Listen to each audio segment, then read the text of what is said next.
வணக்கம். அம்மாச்சி வைத்தியம். இன்று நம்ம அம்மாச்சி வைத்தியத்தில் பனியில் ஜுரம் சளி பிடிச்சி படாத பாடுபடுவாங்க. அவங்களுக்கு சாப்பிட்றதுக்கு வாய்க்கு வேறு எதுவுமே பிடிக்காது. எதை சாப்பிட்டாலும் ஒமட்டும், இல்லைன்னா நம்ம பிடிக்கவே பிடிக்காது. வாமிட்டு வர மாதிரி தெரியும், வாமிட்டு எடுத்துருவாங்க. இதெல்லாம் இவங்களுக்கு ஒரு அருமையான சாப்பாடு. என்ன தெரியுங்களா? ரசம்னா நீங்கள் வைக்கிற மாதிரி ரசத்தை எப்படி வைக்கணும்னா, அதை நல்லா மிளகு, சீரகம், பூண்டு, 2 மிளகாய்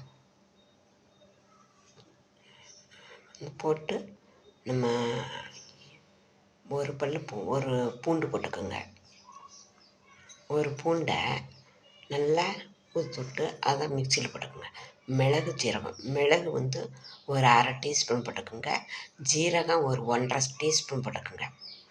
மிக்சியில் போட்டு நல்லா அடிச்சிருங்க. 2 மிளகாய் போட்டுக்கோங்க. ஒரு துண்டு இஞ்சி போட்டு மிக்சியில் அடித்து, கருவேப்பிலை, கொத்தமல்லி நல்லா ஒரு 7-8 கருவேப்பிலை நல்ல தலை ஒரு காம்போடவே போட்டிங்கனாலும் நல்லது.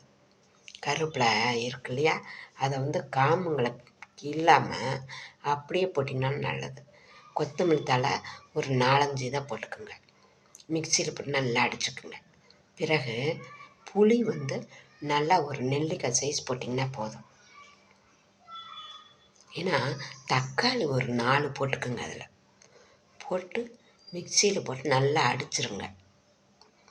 அடிச்சுட்டு புளியை கரைச்சி இந்த தக்காளி அரைச்ச பேஸ்ட்டு போட்டு மஞ்சத்தூள் கொஞ்சம் போட்டுக்குங்க.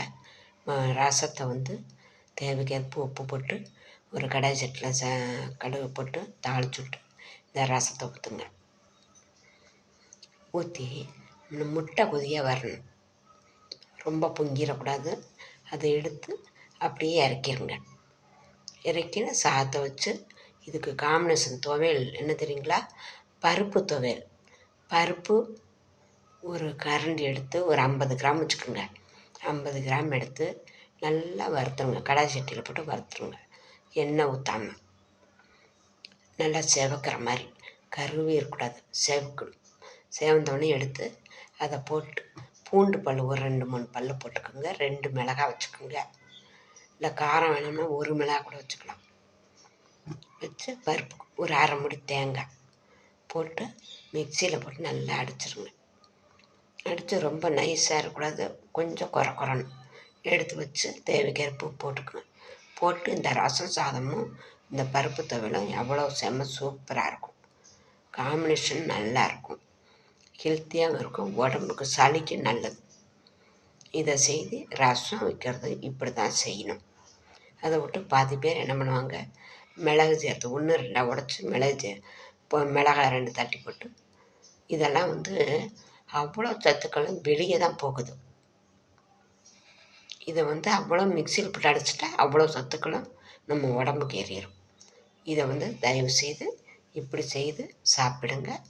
உடம்புக்கு ஹெல்த்தியாகவும் இருக்கும், உடம்புக்கு நோய் எதிர்ப்பு சக்தி கிடைக்கும். செய்து சாப்பிடுங்க. நன்றி, வணக்கம்.